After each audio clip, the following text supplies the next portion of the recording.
Hello, and welcome back for another Brain Coach tip. I'm Jan Bedell, the Little Giant Steps Brain Coach.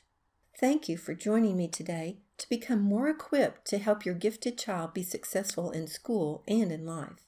You know, it's important to raise a well-rounded individual. You don't want to have that highly intelligent adult that doesn't have common sense or rides his bicycle to work in his pajamas. Before we start with the specifics of how to enhance the life of your gifted child, I want to make you aware of our sponsor, Little Giant Steps. That name came about as we observed little neurodevelopmental steps that changed lives by causing giant strides in building strong pathways in the brain.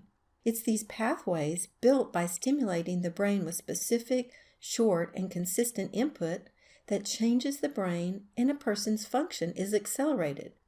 Little Giant Steps has been equipping families with brain-enhancing activities that can be done at home for more than 20 years. What we see is that children previously struggling with reading and math make gains of over a year or more in just 4 months. Children that have more severe issues have gains in physical, social, and academic areas. And then those children that are gifted are released to their full potential. It's such a privilege to bring such life-changing information to you. No matter what you're trying to accomplish with your children, helping the brain to work better will get you closer to your goals. Little Giant Steps offers you help you need for your situation. Take a look at our website, littlegiantsteps.com, and then give us a call so we can work together to find solutions that you're looking for. Call 972-758-1260. We're here to help you. Just give us a call. That number is 972-758-1260. Also, please let your friends know about this podcast and visit our YouTube channel that will be available in late January 2018. Send your friends to braincoachtips.com for more podcasts like these, or if you're more of a visual learner, search YouTube for Brain Coach Tips. Again, that will be in late January 2018. It's very important to understand that the neurodevelopmental approach for life applies whether you have typically developing, gifted, struggling learners, or anywhere in between in your home. Each child has a brain, and some of the same root causes of those inefficiencies can apply to all those different situations. I happen to live in a multi-generational household. That means my husband and I, and my daughter, her husband, and our 3 grandchildren all live together in one house. It is an amazing experience. In a few weeks, I'm going to have an interview with my daughter about that very subject, so you can hear it from her perspective as a young mother and from my perspective as a grandmother. You know, every grandparent thinks their grandchildren are just the top of the heap, you know. You just would have to wait until you have grandchildren to just sense that kind of situation. But my grandchildren really are way at the top of the heap there.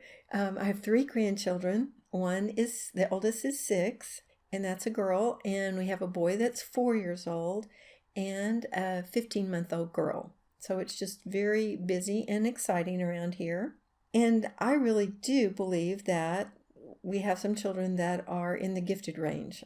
We haven't had them tested, of course, but just from interaction with them, they are very, very smart. Of course, we did neurodevelopment with them from the very beginning because that's my background, and they were born at home. And so it was really easy to influence and help my daughter with some of those things that I knew to do that would enhance their abilities. If you want to learn more about those early years and what to do there, listen to podcast number 29 and number 30. When does homeschool really begin? And you'll get some ideas of the things that we did very early on to help their system integrate, so the 2 sides of the brain really work well together. One question you probably have on your mind, because it's on our mind all the time, is how do we keep ahead of these gifted children and help them be well-rounded, highly functional individuals? It's not just a matter of intelligence, you know. It's how well the brain is organized to use that intelligence. It really makes a huge difference. You know, we have a certain IQ, but there's responsibility on our end to stimulate that brain so that those connections are made So it can be working really well. Let me give you an example of what I mean by that. And if you have a computer, it has a certain amount of smart. We talk about how fast it is, how big the hard drive is, how much RAM we have, the short-term memory, and all that kind of thing. So all that it's in there to be able to utilize. But if that computer is hooked up to, say, a dial-up connection, like we used to have when computers first started coming out, or even DSL today, it's going to function not as well and not up to its full capacity. Not anything like if it was connected to FiOS. It would be faster, it would be working better. It's just amazing the difference. The intelligence of the computer didn't change at all. It's just the function changed tremendously. So that's what we're talking about when we're talking about enhancing these gifted brains. One way to keep ahead of the gifted child is to do what I call homeschooling along the way. Now, of course, if you're not homeschooling, these techniques also work for children that are in school. You just don't have as much time that these teachable moments would just naturally occur. I want to share with you a few of these things that I encourage you to look at and take advantage of all those little teachable moments. One thing we do very consistently is when we cut a sandwich, we talk about fractions. We cut a sandwich in squares or in triangles, so we talk about geometry. In the fraction department, we talk about, do you want your sandwich cut into 4 pieces or just 2 pieces? And then we say, when we give it to them, oh, your sandwich is cut into fourths. You have 4 parts that made one whole sandwich. When you do this kind of thing, explaining to them what fractions are, when they come to that later on, it's not that very abstract concept is very easy for them. They just have experienced it multiple times. It goes back to that frequency, intensity, and duration that we've talked about over and over in the podcast. You do that every day and they go, oh, my sandwich is cut in half. There's 2 pieces to 1/2 over here, 1/2 over there. During lunch, you might say, oh, you've eaten half of your sandwich. You've eaten 1 part of the 2 that were there. Just those kinds of things make it where they see, hear, and feel those kinds of things multiple times in a week, and then it just makes sense to them. With a dice game, for instance, you notice the value of the dice at a glance. You're going to teach them, roll the dice and say, oh, you can count it at first for a very young child, and then roll it and just look at it and say, oh, that's 3. And you can expand that concept to 1 dice plus another dice. You can count all of them, and then just at a glance, soon they'll be able to just look at those dice and see that made 8 or whatever the combination is. One thing you can do in the phonics or letter recognition is just draw attention to the first letter of a word, maybe on a yogurt container, and input the letter and the sound. Oh, this is Yoplait. It starts with Y. Yeah, Yoplait, that kind of thing. You might point out phonograms that you're studying in a book that you're reading with the child. You just stop and go, oh, there's that EA in read. EA says E in read. That kind of casual reinforcement just helps them remember because of that frequency, intensity, and duration. It took a very short amount of time, maybe 2 seconds, 5 seconds at the most. And if you do that frequently, the next time they see the EA, they start to point it out and say what it is. So that adds intensity too, because it's very quick and very interactive. So that intensity is there and that frequency. It's just amazing what that concept of frequency, intensity, and duration can do. If you want to learn more about that, just go to podcast number 3, The Keys to Learning Anything. It'll give you a good idea about that as well. I do mention this very specifically and give you an exercise to do in the podcast Organizing Einstein, which would also be something you might want to listen to because it's definitely on the same topic of the gifted. Another resource I have planned to come out soon is an episode that I'm going to release in the near future called Homeschooling Along the Way, which will give you many of these examples of things that I just talked about with the fractions and the phonograms and that kind of thing, but much more expanded. So look for that. One way you can stay ahead of these gifted children is to provide educational TV. One of the programs that my grandchildren watch is Wildcrats. And I just have to tell you the story of Carter when he was 3. He had gotten rain boots, and so he had his rain boots on because it had rained the day before. He had his rain boots and his shorts, and he was out in the driveway where it's sunken in a little bit and it makes a little pool. He's stomping around in this puddle, and I come along and ask him what he's doing, and he said, "Well, pretend this is the ocean, and you see those yellow things in there? Those are barnacles. And now it's low tide, and we're able to see the mussels." So he was just going right off of that show that he had seen recently and applying it to something in real life. It was amazing. So educational TV can really feed their interest, and then you can find out what they're interested in, and then you can expand on that. If he wanted to look more about the oceans, we could do some Googling or check out some books from the library and things like that to just increase his knowledge of something he's interested in. That's another way to use intensity, is with their interest. Of course, we advocate working on the whole individual to create that FiOS connection that we talked about in the gifted child's brain. So if you are homeschooling a child that's 3 to 6 years old that's gifted, you might want to consider early learning foundations. We work on the lower levels of the brain so that the two hemispheres can communicate. That helps to organize your thoughts, help organize your space, and you will see that they just become a more organized person. They can write more organized papers when they're older, when their brain is organized.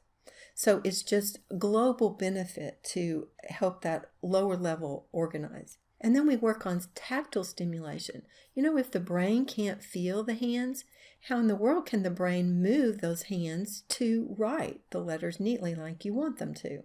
We're also going to work in this program, Early Learning Foundations, with auditory processing. And to find out all the major benefits of that, you can look at Best Kept Secret in Education podcast, and be sure to go to the littlegiantsteps.com website to get the free test kit for auditory and visual. You'll learn how to test for that and things to do to enhance it. It is incredible when you combine high intelligence with a well-functioning brain connection that has high processing. That means their short-term memory is working really well. It's bringing the function of that computer up dramatically. The Early Learning Foundations program also includes math. The level 1, like if you have a 3-year-old that goes, "Where's my school?" and you're already running around trying to get the older ones homeschool done, you don't even think about him being in school. But if you will do these 1 to 2 minute things during the day, it's very intense, and you'll get pre-reading, pre-writing, and pre-math skills through the Early Learning Foundations. In level 2, this is basically a kindergarten functional level. That includes math facts as well. The rapid recall system is what we use to input information so that their math facts are just instant, and math goes really well for them because they're advanced thinkers and they can think these things. But if their math facts aren't good, then they're not going to be able to progress quickly, and it's going to be a labor instead of a love for them oftentimes. In Early Learning Foundations Level 3, it takes that child into and through 2nd grade math skills. And when you include all the neurodevelopmental activities, it makes a really amazing foundation for all their future academics. So with Early Learning Foundations Level 3, you're getting advanced math, because if your child is just 5 or 6 and they can go through 2nd grade math, that's easy to do with this. And they get the neurodevelopmental foundation that they need. They will just be skyrocketing. The level 3 also gives addition and subtraction math facts in there, so they'll have those down before they get through that program. If your child just needs to work on math facts, that rapid recall system is sold separately, so you can look at that on the Little Giant Steps website. If you have a math program that you just love, or your child maybe is in school, we have created an Early Foundations Neurodevelopmental mini program that has the stimulation from the Early Learning Foundations program, but doesn't include the math.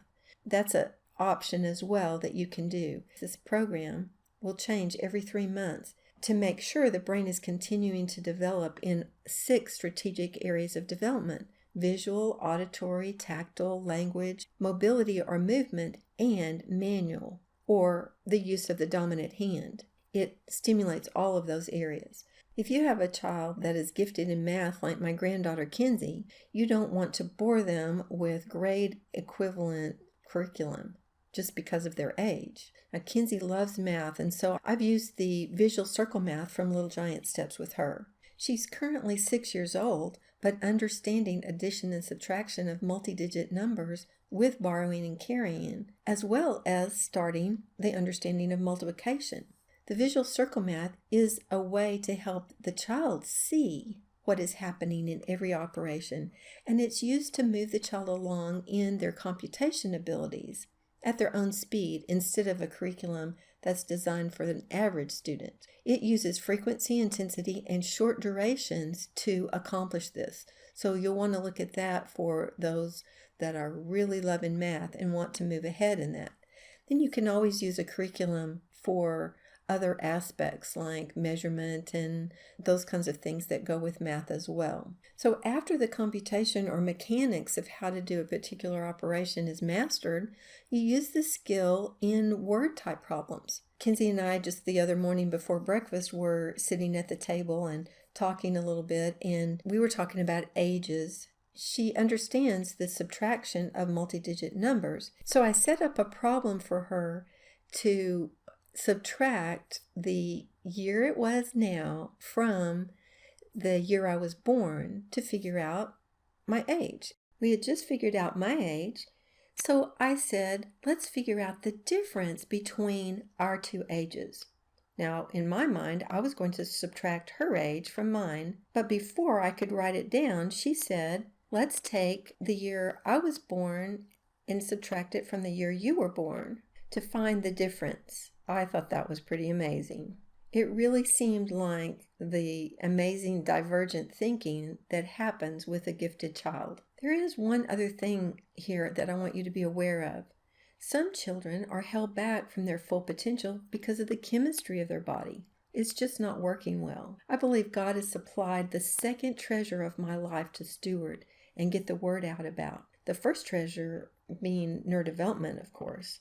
The second treasure helps the chemistry of the body work the way it was designed by God. If you, your child, or someone you know is having issues with their immune system like frequent colds, or they're having eczema, heavy metal toxicity, if candida is an issue, or there's an autoimmune issue, hypersensitivity, a lot of children are having those kind of things that distract the gifted child with their sensory system, where they can't even pay attention to stuff because they're hypersensitive to touch and noises and tastes and smells. This could be from the chemistry of their body not working correctly. I encourage you to set up a free metabolic consultation. In this particular type setting, I can get to know the situation better and see if this treasure that I found is something that can help you.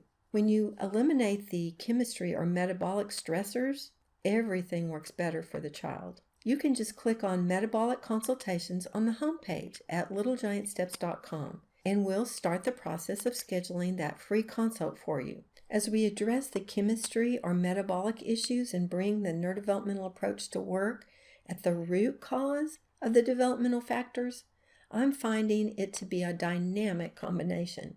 Before we leave this subject today, there's another way I just thought of to advance your gifted child, and that is to casually but methodically advance their vocabulary. One way to do this is I just encourage you to have meals with your family. There's opportunity to ask questions when adults are talking in a higher level vocabulary typically. Whenever you're talking to your child, use that high vocabulary that you have and explain the higher level words along the way. In other words, you just say that higher level word, and then as you're saying it, you just explain it.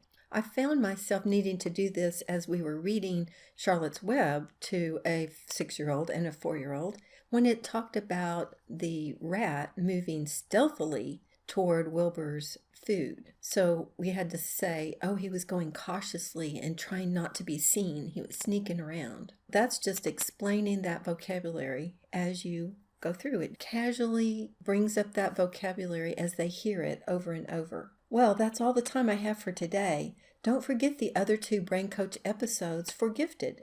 They're called Organizing Einstein, Part 1 and 2. You can also find that on YouTube at the Brain Coach Tips channel. Don't forget to visit the littlegiantsteps.com website for resources to make the brain work better. And be sure to get the free auditory test kit. Don't forget about that to build that short-term memory ability.